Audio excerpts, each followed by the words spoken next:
American Express is causing a lot of controversy with new language added to many of the most popular cards that they offer. We've got elevated card offers as well, and I've got a story today about traveling with family members that may not necessarily like you very much. How does that work out? I've got a scenario today that I need your opinion on. I'm Brandon Boyd. Thank you so much for joining me on this week's edition of the Weekly Pointers News Update. These come out every Sunday evening, and my goal is to catch you up on all the news you may have missed regarding credit cards, points and miles, travel, money, finance, and everything in between. It's super simple to follow along. There are a list of topics on one side of the screen along with a timer down below and timestamps down in the description below. I just got back from the Los Angeles area in Disneyland. Spent a week out there. I'm absolutely exhausted. I put a lot of miles on my feet going to and fro to all the parks, and needless to say, I did have a great time. Halloween Horror Nights are always very fun, and my kids absolutely love Disneyland, so I'm glad to be back. If you do find this video helpful or mildly entertaining, don't forget to be awesome. Give me a big thumbs up on the video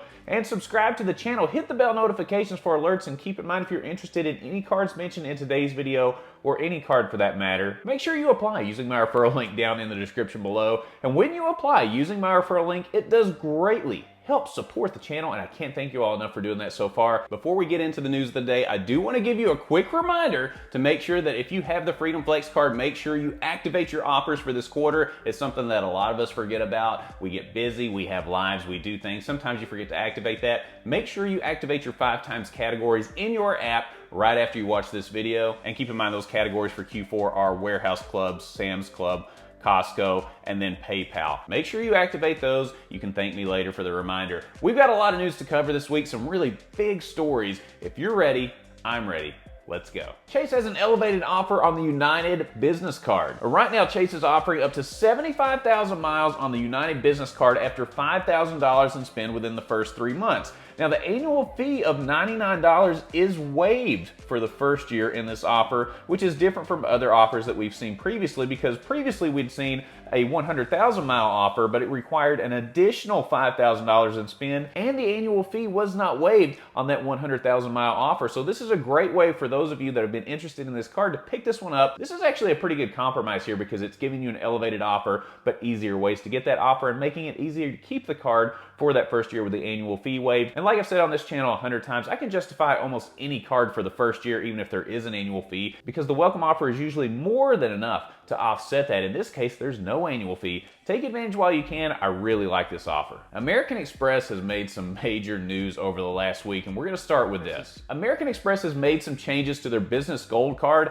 and I gotta say, they're not for the better. The annual fee is increasing to $375. This is up from the $295 annual fee now, and that will go into effect on February 1st, 2024. There is a new 240 flexible business card credit, and that's up to $20 in statement credits each month after you use the Business Gold Card for purchases at FedEx, Grubhub, and office supply stores. You also get a $12.95 monthly Walmart Plus credit, and that is enough to cover the cost of Walmart Plus. And there are 2 new 4X categories. And the 4 times multiplier is pretty big, because you get that each billing cycle on your top 2 spend categories that are eligible with this card. The 2 new categories are transit purchases, including trains, taxi cabs, rideshare services, ferries, tolls, parking, buses, and subways, and another for monthly wireless telephone service charges made directly from a wireless telephone service provider in the US. Now, with the addition of the 2 new 4X categories, 2 of the previous ones have been removed, and those are airfare purchased directly from airlines and US purchases for shipping. So a bigger annual fee, a Walmart Plus credit, which if you're already an Amex Platinum card member, you already get that anyway, so you may be doubling up on a benefit that's not gonna be necessarily that helpful for you. American Express is increasing this annual fee just like they did on their Platinum cards.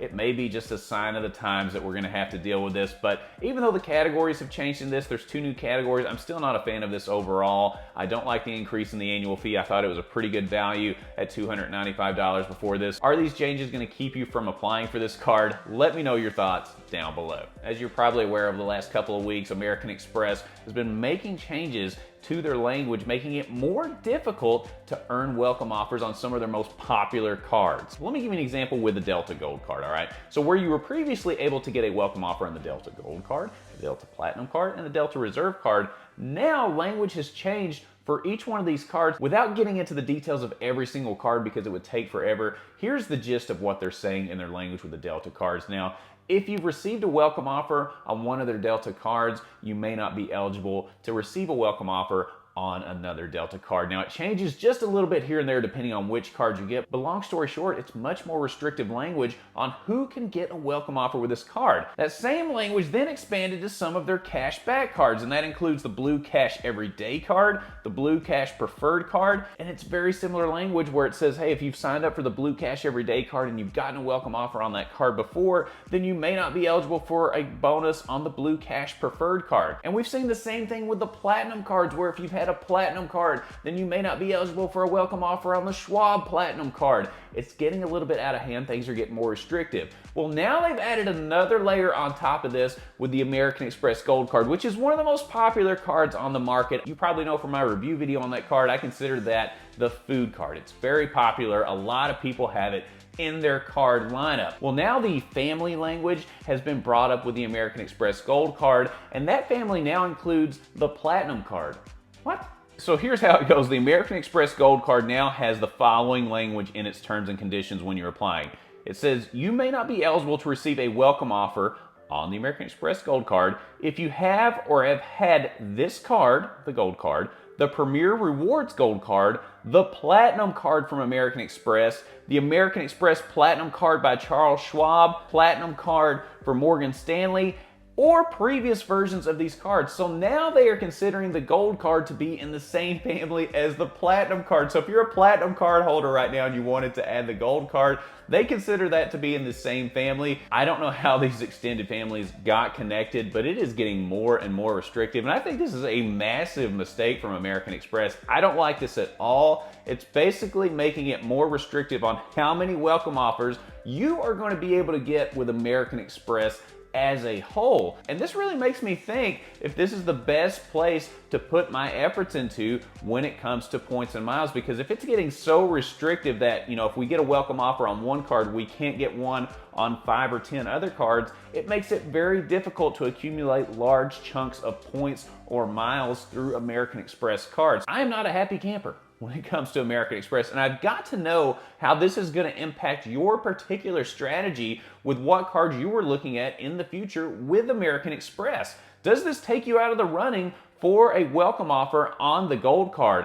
I was surprised to see this. I don't like it at all. I don't know how they're making the connection between the Gold and Platinum cards being in the same family, but here we are. Let me know what you think. Back to some good news. All right, now let's talk about a welcome offer on the Red Aviator card. So through Barclays, you can sign up for the Advantage Aviator Red World Elite MasterCard and receive a sign-up bonus of 60,000 Advantage miles after you make your first purchase in the first 90 days, and you make that $99 annual fee payment. And you can get an additional 15,000 miles after you add an authorized user and make a purchase within the first 90 days. Now, the annual fee isn't waived for the first year on this one, but this is so easy to hit. All you have to do is get the card, pay the annual fee, and then make one purchase. It doesn't matter if you're buying a pack of bubble gum or if you're doing a whole grocery trip, if you're putting gas in your car, just swipe or use that card one time and you will get all those miles. This is a super easy offer to hit. So if you want to rack up a lot of miles, if you got a trip planned for next year and you're like, hey, I need a bunch of miles right now, I need to load some up, this is a perfect card to pick up. It's a low annual fee, a lot of miles, an easy sign-up offer. Sounds like a good combination. Now, each week on the Weekly Pointers News Update, I like to share a story as it relates to credit cards or points and miles or travel or money and how those all intersect together with personal relationships. And this week, I've got a story that was posted online from a woman that is very upset with her mother-in-law. I know, what a crazy story. People don't get along with their mother-in-law. Okay, but this story is really interesting and it relates to going on a cruise with a family member that you may not be getting along with that well. So a woman posted online that her husband, and their 2 young children were gonna go on a cruise that was being paid for by the woman's mother-in-law. And the mother-in-law also has a boyfriend who just received an inheritance of $30,000. And they decided just to take all that money and do one big trip, go on a really long Disney cruise, and celebrate life together. So the mother-in-law books the trip, gets everybody together. The kids are super excited. Heck, everybody's excited. Well, a couple weeks before the cruise is due to leave, the 8-year-old girl walks into the mom's room and says, hey, why doesn't Granny like you very much? To which the mom is taken aback and is like, what are you talking about? I have no idea. Well, the little girl said, Granny told me that things would be a lot more fun if she just threw you overboard. Everybody would have a much better time overall. The mom was taken aback. She's like, what are you talking about? Did Granny say anything else about this trip? Well, the little girl looked at the mom and said, well, I don't really want to tell you, but Granny told me that after you got thrown overboard that she was going to find a good woman for Daddy to marry and to live with us. And the woman was like, are you kidding me? This is absolutely crazy. She flew off the handle, which I think she probably had a right to do. She went to her husband to talk about it. The husband ended up going over to the mother-in-law's house and asking what in the heck's going on. And she did fess up to saying that she was just joking. But is that an appropriate joke? I don't know. Well, now there's a lot of tension between these two families, to say the least. So the cruise is coming up. She wants to know if she should still go on this cruise with somebody that clearly has something against her and does not like her. This is a pretty inappropriate joke, I would say. And apparently there have been past tensions between these two before. So here's the question. Should the woman cancel the cruise or just not go on the cruise and disappoint the kids? The kids are going to be upset. I mean, after all, her mother-in-law is paying for the cruise, so she's taking her mother-in-law's money, who she doesn't like anyway, and who just said all those terrible things about her. I've got to know what you think about this. Do you cancel it? Do you just suck it up and go and just say, you know what, I'll just get a drink package on the cruise and down as much as I can and get through this, let the kids have fun and be done with it? This is a really interesting situation, and I know that there are people out there that watch these videos that struggle with interpersonal relationships with family. We all do at some point in our life. We're going to have some kind of disagreement with someone. We may get in an argument with someone, but how would you handle this particular scenario? This is a really interesting one. I can't wait to hear what you have to say. And if you're familiar with the Weekly Pointers news updates, you know I like to end the show with a good food deal. This week I've got two for you. The first one is from Johnny Carino's, an Italian restaurant, and this one's pretty easy. All you have to do is sign up for their email and text club, and you'll receive a free pepperoni pizza. That's easy enough. Free food for giving away all your personal information. What could be the harm? Now seriously, it's free food. Take advantage. And then second, we have Jimmy John's. This is one I've mentioned before, but I do like to remind you every so often. If you sign up for their Freaky Fast rewards, you'll earn a free sandwich after your first order. I'm a big fan of the Jimmy John's loyalty program. I think you get a lot of rewards compared to what you have to spend to get there. So there, two quick offers, free food, can't beat that. This has been a very fun, jam-packed episode. We covered topics from elevated card offers up to the changes made with American Express card and the language that's being added for welcome offers. Yuck. Don't like it at all. And I can't wait to hear your reaction and thoughts on this story about the woman who may be going on a cruise with a mother-in-law who wants to throw her overboard even if she was joking. I don't know. I can't wait to hear what you have to say about that one. Keep in mind, if you're interested in any cards mentioned in today's video, or any card for that matter, make sure you apply using my referral link down in the description below. When you apply using that referral link, it does greatly help support the channel, and I can't thank you all enough for doing that so far. If you found this video helpful or mildly entertaining, don't forget to be awesome. Give me a big thumbs up on the video. And subscribe to the channel, hit the bell notifications for alerts, and when you click on the Brandon Boyd Show, click, click, click, you're gonna get the latest information on credit cards, points and miles, travel, money, finance, free pizza and sandwiches, and everything in between. And I look forward to seeing you on the next episode. We'll see you soon.